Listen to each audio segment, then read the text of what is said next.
वर्षा नगर नाम का एक गांव था, जहां पर सब हंसी और खुशहाली से अपनी जिंदगी जी रहे थे। बारिश का महीना आने को था और जमींदार का बेटा सुमित गांव की एक लंबी चोटी पर चढ़ान कर रहा था। अचानक से उसे एक गुफा दिखाई देती है। ये गुफा इतनी ऊंचाई पर कैसे? अंदर जाकर देखता हूँ। उसे एक चमकीली वस्तु वहाँ पर गड़ी हुई दिखती है, जिसे देखकर सुमित मन ही मन कहता है, ये तो बड़ा ही कीमती पत्थर दिख रहा है। इसे ले जाकर मैं पिताजी को दूंगा, वो बहुत खुश हो जाएंगे। सुमित उस कीमती चमकते पत्थर को लेकर अपने घर ले जाता है और अपने पिता को दे देता है। उसी गांव में रमेश नाम का किसान अपनी पत्नी गीता के साथ रहा करता था। रमेश अपनी खेती में हल जोत रहा होता है। उतने में बारिश आ जाती है और रमेश अपने घर लौट जाता है। बारिश को आए बहुत समय हो गया था और रुकने का नाम ही नहीं ले रही थी। जी, ये बारिश तो रुकने का नाम ही नहीं ले रही है। ये बारिश मेरी फसल खराब न कर दे। पता नहीं कब ये बारिश रुकेगी। देखते ही देखते एक दिन, फिर 2 दिन और फिर 3 दिन तक बिना रुके गांव में बारिश होती रही। इससे परेशान होकर गांव के प्रधान ने एक बैठक बुलाई। जैसा कि आप सब जानते हैं गांव वालों, कि ये बारिश रुकने का नाम नहीं ले रही है। पहले कभी ऐसा इस गांव में नहीं हुआ है। मुझे लगता है कि इस गांव में किसी ने पाप किया है, जिसकी सजा हम गांव वालों को मिल रही है। तो मैंने तय किया है कि हम सबको गांव के साधु के घर जाना चाहिए, नहीं तो हम सब इस बारिश में मर जाएंगे। जी, आप सही कह रहे हैं। हम सबको ये बारिश कैसे भी रोकनी होगी, नहीं तो हम सब खतरे में आ जाएंगे। सभी गांव वाले मिलकर साधु के घर पहुंचते हैं और उनसे पूछते हैं कि ये बारिश क्यों नहीं रुक रही है। ये वर्षा ऋतु तो हमेशा ही संतुलन में रहता है, क्योंकि एक कीमती चमत्कारी पत्थर हमेशा से पहाड़ों की चोटी पर लगा रहता था, जो गांव के ऋतुओं को संतुलित करके रखता था। ये सब जानकर गांव वाले और प्रधान साधु के घर से निकल जाते हैं और प्रधान एक बार फिर बैठक बुलाते हैं। जिसने भी ये कीमती पत्थर लिया है, उसे वापस कर दो, नहीं तो ये बारिश कभी नहीं रुकेगी और इसी तरह चलती रहेगी। जाओ, सब गांव के घर में जाकर उनसे पूछो कि उन्होंने ये कीमती पत्थर तो नहीं चुरा लिया। गांव के लोग हर घर में जाकर पूछने लगते हैं कि किसी ने ये पत्थर चुराया तो नहीं। रमेश जमींदार के घर पहुंचता है। जमींदार साहब, नमस्कार। हाँ, नमस्कार। आओ आओ बेटा, बताओ कैसे आना हुआ।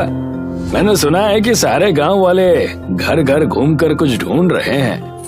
हाँ जमींदार साहब, आप प्रधान जी की बैठक में आए नहीं थे, तो मैंने सोचा कि आपको बता देता हूँ। किसी ने पहाड़ की चोटी पर से कीमती पत्थर चुरा लिया है, जिस वजह से गांव में बारिश नहीं रुक रही है।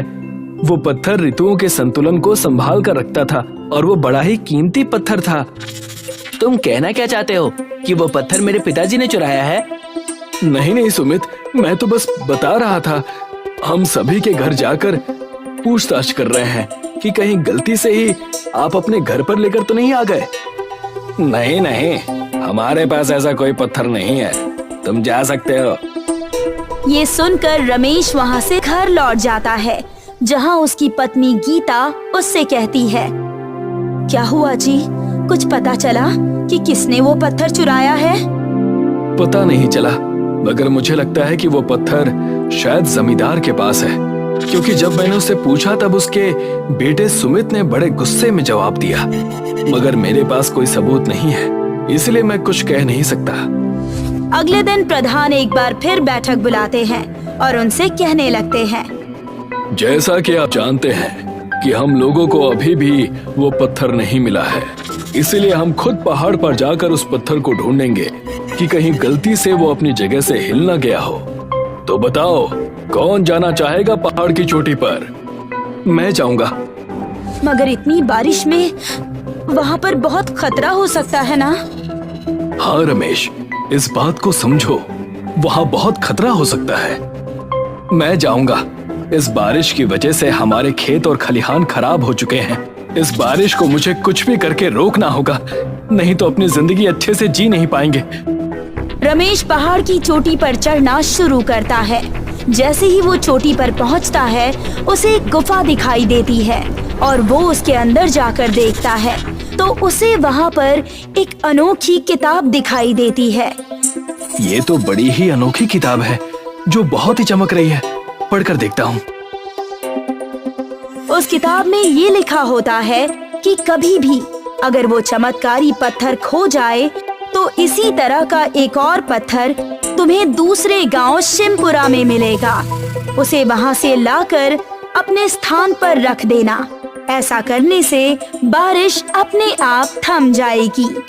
रमेश उस किताब को अपने साथ लेकर अपने गांव लौट आता है और प्रधान और गांव वालों से मिलता है, जहां पर जमींदार और उसका बेटा सुमित भी मौजूद होते हैं। इस किताब के हिसाब से मुझे शिमपुरा गांव की चोटी पर जाना है और वहां रखे पत्थर को अपने साथ लाना है और अपने गांव के पहाड़ पर रखना है। अगर ऐसा है तो तुम जाओ और उस पत्थर को ले आओ। जी प्रधान जी। रमेश शिमपुरा गांव निकल जाता है। जमींदार और सुमित अपने घर में जाकर इस बारे में बात करते हैं। पिताजी, इससे पहले कि ये जाकर वहाँ से पत्थर निकाल ले, मैं जाकर वो पत्थर चुरा लेता हूँ। नहीं बेटा, उसे वो पत्थर इस गांव में लेकर आने दो। जब वो उस पत्थर को लेकर यहाँ आएगा तब हम उसके घर से वो पत्थर चुरा लेंगे। समझ गया पिताजी। अगर एक हिसाब से देखा जाए तो मेहनत उसकी और फायदा हमारा। अगर कुछ दिन बारिश इसी प्रकार होती रही तो गांव वालों को खाने के लिए कुछ भी नहीं मिलेगा और तब उन्हें हम अपने गेहूं चावल बेचेंगे और जब उनके पास काम नहीं होगा तो उनसे हम कम पैसों में काम भी करवाएंगे। बस ये रमेश हमारे रास्ते का रोड़ा बन रहा है। चिंता मत कीजिए पिताजी, जिस तरीके से मैंने वो पत्थर चुराया है ना, उसी तरीके से हम वो पत्थर भी चुरा लेंगे। रमेश शिमपुरा के पहाड़ से वो पत्थर ले लेता है और वापस अपने गांव लौट आता है और प्रधान और गांव वालों से मिलता है। जी मैं ये ऋतुओं का पत्थर ले आया हूँ। अब जल्द ही हमारे गांव में हो रही ये बारिश रुक जाएगी। तुमने तो कमाल कर दिया रमेश।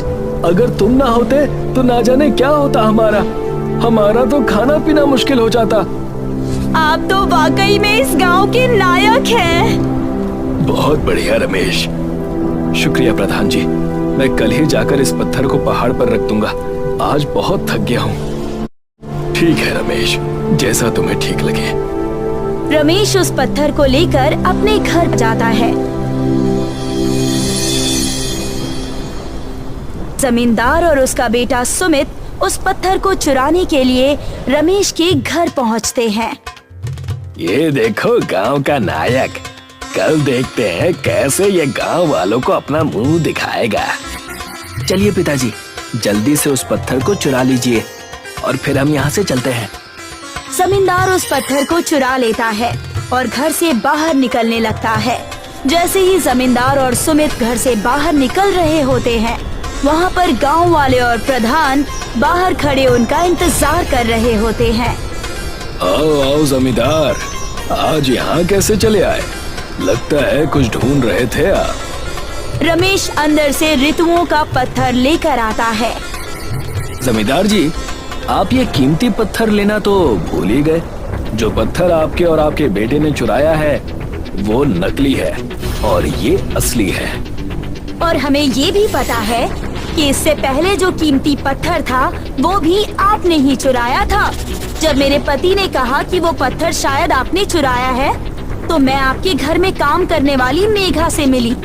उसी ने मुझे बताया कि आपके पास कोई पत्थर है और आज आप दोनों बाप बेटे रात को कहीं जाने की तैयारी कर रहे हैं। जिससे मैं समझ गया कि तुम इस पत्थर को चुराने आने वाले हो, तो मैंने प्रधान और गांव के सभी लोगों को बता दिया था। मुझे माफ कर दो रमेश, हमसे बहुत बड़ी गलती हो गई। मैं ही था जिसने ये पत्थर चुराया था। हम लालच में इतने अंधे हो गए थे कि हमने गांव वालों का भी नहीं सोचा। गांव वाले जमींदार और सुमित को माफ कर देते हैं और रमेश जाकर पत्थर को अपनी जगह पर रख देता है और गांव की बारिश अपने आप थम जाती है और धीरे धीरे करके सभी खेत खलियान ठीक होने लगते हैं।